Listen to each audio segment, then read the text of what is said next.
Assalamualaikum Ustadz, apa hukumnya minum berdiri dan makan berdiri? La yasrobanna ahadukum ko iman, la yasrobanna ahadukum ko iman. Janganlah kamu makan dan minum berdiri. Apabila lupa, muntahkanlah. Maka jangan makan dan minum berdiri. Assalamualaikum. Bagaimana jika ada orang yang memfitnah kita, padahal itu tidak betul. Al-fitnatu asyaddu minal qatl. Fitnah itu lebih kejam daripada pembunuhan. Jadi dosa membunuh itu besar sekali. Kalau kita membunuh satu orang muslim, dosanya sama dengan kita membunuh semua orang muslim yang ada di dunia ini. Maka tapi dosa fitnah itu lebih besar dari itu. Tapi bukan berarti banyak orang sekarang yang keliru. Daripada kau fitnah aku mending kau bunuh aku, katanya. Daripada kau fitnah aku mending kau bunuh aku, katanya. Karena dosanya lebih besar daripada membunuh, katanya. Fitnah itu lebih kejam daripada pembunuhan. Bukan itu yang dimaksud dalam ayat Al-Quran ini. Maksudnya itu dosa bunuh itu besar, tapi dosa memfitnah itu lebih besar. Seperti makan daging saudara kita yang telah mati, menjijikkan. Jangan fitnah. Apa hukum menahan hawa nafsu?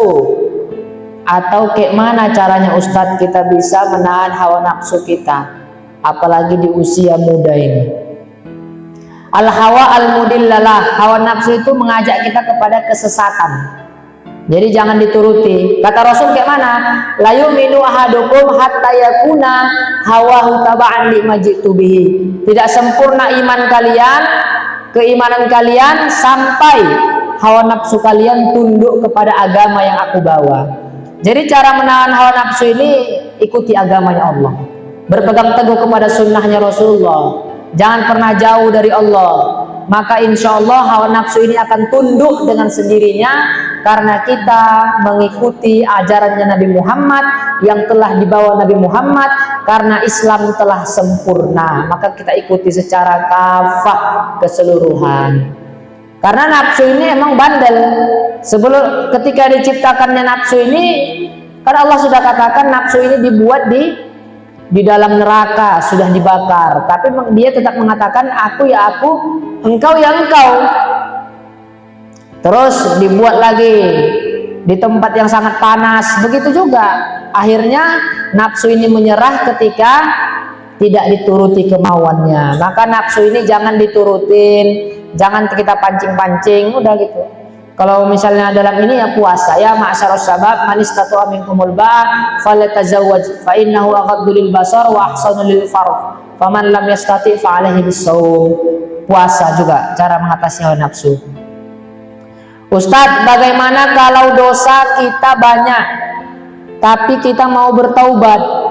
Silahkan. Wa man taba wa amila sholihan fa innahu yatubu ilallah mataban. Jadi kalau kita bertaubat, beramal soleh, insya Allah terima taubat kita. At-taibu minadz dzambi kaman la dzambalah. Maka dosa kita tidak ampuni sebagaimana bayi yang baru lahir. Allahu afrah bi taubati abdihi min ahadikum saqata ala ba'irihi wa qad adallahu fi ardi falatin.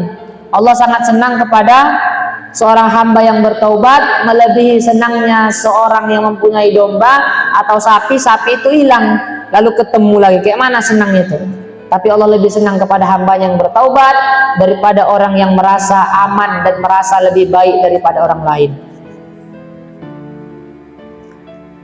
Ustadz, gimana jika kita buat salah, habis itu taubat, habis itu buat salah lagi, habis itu taubat, habis itu buat salah lagi? Kullu bani Adam khoto'an wa khairul khoto'inat tawwabun. Semua anak Adam itu sering melakukan dosa-dosa kecil, maka sebaik-baik mereka ialah yang langsung bertaubat. Maka jangan tengok taubatnya, tapi walaupun sebanyak apapun dosa kita, langsung bertaubat kepada Allah. Buat dosa lagi, langsung bertaubat kepada Allah.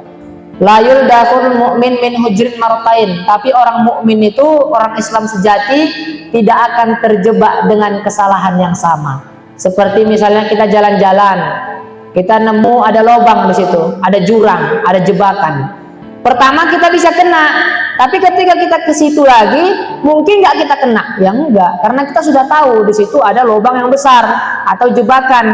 Maka orang mukmin itu seperti itu, harus cerdas. Jangan sampai terjebak dalam kesalahan yang sama. Tapi kalau sering melakukan dosa, tetap bertaubat kepada Allah. Insya Allah diterima oleh Allah. Ustadz, kenapa kita harus mengikuti Rasulullah? Cara tidurnya Rasulullah, cara makannya Rasulullah, dan yang lain-lain. Jelas, karena Rasulullah itu sebaik-baik manusia. Laqad kana lakum fi Rasulillahi uswatun hasanah. Di dalam dirinya Rasulullah itu terdiri beribu-ribu, banyak sekali kebaikan di dalam dirinya. Maka tirulah Rasulullah. Jadi Islam sudah sempurna. Cara makan, ikuti Rasulullah. Allahumma barik lana fima rojaqtana wa qina azabannar. Mau menyuapinya, bismillah wa ala barakatillah. Cuci tangannya, Allahumma barik li fi. Doa setelah makan, alhamdulillahilladzi at'amana wa saqana wa ja'alna minal muslimin. Doa mau tidur, bismika Allahumma ahya wa amut. Doa bangun tidur, alhamdulillahilladzi ahyana ba'da ma amatana wa ilaihin nusur. Ini udah lengkap semua. Masjid, keluar masjid, Allahumma ftah alaina abwabar rahmatik. Jadi lengkap gitu loh. Jadi Islam itu, agama itu sudah sempurna, sudah disebarkan oleh Rasulullah semuanya. Tinggal kita mau mengikuti atau enggak, semua udah lengkap. Maka untuk itu kita harus mengikuti Rasulullah SAW, karena di dalam diri Rasulullah itulah kebaikan. Kita bisa sukses dunia dan akhirat karena mengikuti Rasulullah SAW. Siapa yang telah berhasil mengikuti Rasulullah SAW secara sempurna? Para sahabat. Para sahabat sudah berhasil. Kita belum, makanya belajar kita mengikuti para sahabat. Walaupun nggak bisa 100% seperti sahabat, mudah-mudahan bisalah minimalnya 70%, 60%. Yang penting berusaha gitu. Karena iman kita ini jauh di bawah para sahabat. Ustadz, apakah puasa Ramadan itu wajib dan kenapa diwajibkan 30 hari 30 malam lagi? Kan lapar Ustadz. Udah jelas apa kata Allah, ya ayyuhalladzina amanu kutiba alaikumus syiyam kama kutiba alal ladzina min qablikum la'allakum tattaqun. Diwajibkan kepada kamu puasa agar kamu bertakwa sebagaimana orang-orang terdahulu. Jadi kita meniru gitu loh. Jadi puasanya 30 hari 30 malam supaya kita ini meniru para sahabat umat-umat terdahulu, karena mereka taat kepada Allah, begitulah kita berusaha menirunya. Gitu. Jadi makanya wajib. Tapi kalau dalam ilmu kedokteran ada juga dokter yang mengatakan kalau puasa Ramadan itu selama setahun sekali bagus untuk kesehatan, karena di saat itulah lemak-lemak kita terbakar gitu. Jadi nggak banyak lemak kita. Bagaimana jika kita berdakwah tapi orang nggak mau ikut? Ya nggak masalah. Kita mau dakwah itu, kita berdakwah itu bukan untuk orang ikut, bukan. Tapi kita berdakwah untuk menyampaikan kewajiban kita. Misalnya ada tetangga kita dakwah, assalamualaikum, assalamualaikum, ayo bu sholat, ayo pak sholat, besok lagi ayo sholat, besok lagi ayo sholat. Dia mau nggak mau, ikut nggak ikut sama kita, terserah dia. Terserah dia. Mereka mau ikut nggak ikut, terserah mereka. Ala rohatikum, terserah mereka. Yang penting kita sudah menyampaikan kewajiban kita. Karena nanti kalau nggak kita ajak mereka sholat, bisa jadi dia menuntut kita di akhirat nanti. Ya Allah, si fulan itu soleh, rajin sholat, rajin ini, tapi dia nggak pernah ngajak aku sekalipun. Maka kita dituntut nanti.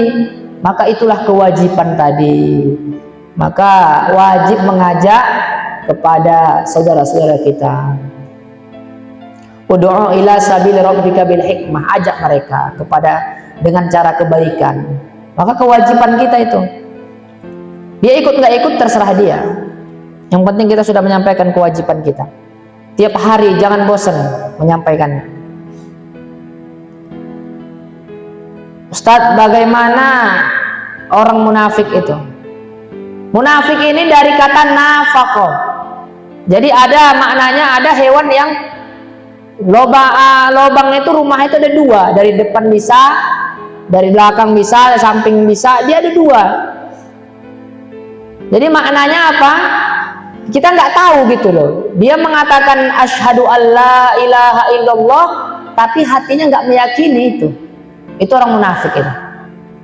Jadi jangan jadi seperti itu. Apa kata Allah? Wa yu'adzibal munafiqina wal munafiqati wal musyrikina wal musyrikat wal musyrikina wal musyrikati dhannina billahi dhannas sau' alaihim dairatus sau' wa diballahu alaihim wa la'anahum wa 'adda lahum jahannam wa sa'at masira. Jadi diazab sama Allah. Bahkan fit darkil asfal, di neraka yang paling bawah tempat orang munafik itu. Ustadz, apakah benar kalau orang bertakwa itu taat sama Allah selalu ditolong Allah? Iya. Wa may yattaqillaha yaj'al lahu makhraja wa yarzuqhu min haitsu la yahtasib. Wa may yatawakkal 'ala Allahi fa huwa hasbuh. Innallaha balighu amri. Qad ja'alallahu likulli syai'in qadra.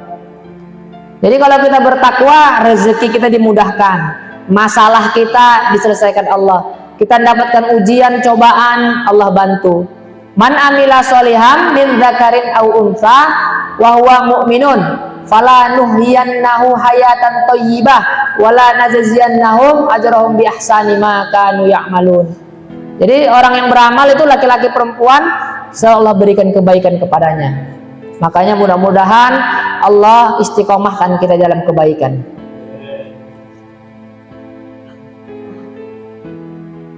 Ustadz, bagaimanakah kita biar bisa selalu melakukan kebaikan? Apa fastabiqul khairat, berlomba-lomba dalam kebaikan. Maka dalam kebaikan ini harus berlomba-lomba gitu. Kadang kita malu gitu buat kebaikan, takut diejek orang, takut di ini, di sok baik, sok alim, sok ini. Jangan malu. Maka sebarkanlah kebaikan itu. Jangan pernah malu. Ustadz, apa hukum jual beli dan kenapa riba itu diharamkan? Wa ahallahul bai'a wa harramar riba. Allah menghalalkan jual beli dan mengharamkan riba. Kenapa riba diharamkan? Merugikan orang lain. Caranya kayak mana? Cara agama sudah ada, maka pelajari agama supaya kayak mana gitu. Kalau barang dengan barang tidak riba, kredit tuh nggak riba, uang dengan uang riba. Kalau misalnya kita kredit motor, kredit mobil, kredit rumah, tidak riba karena akadnya barang dengan uang. Tapi yang riba itu cemana? Kita minjam 4.000, dibilangnya nanti balikkan 5.000. Murah kok, ribanya cuma 1% bunganya, tetap riba. Walaupun bunganya cuma 0,5% riba, tetap. Maka jauhi.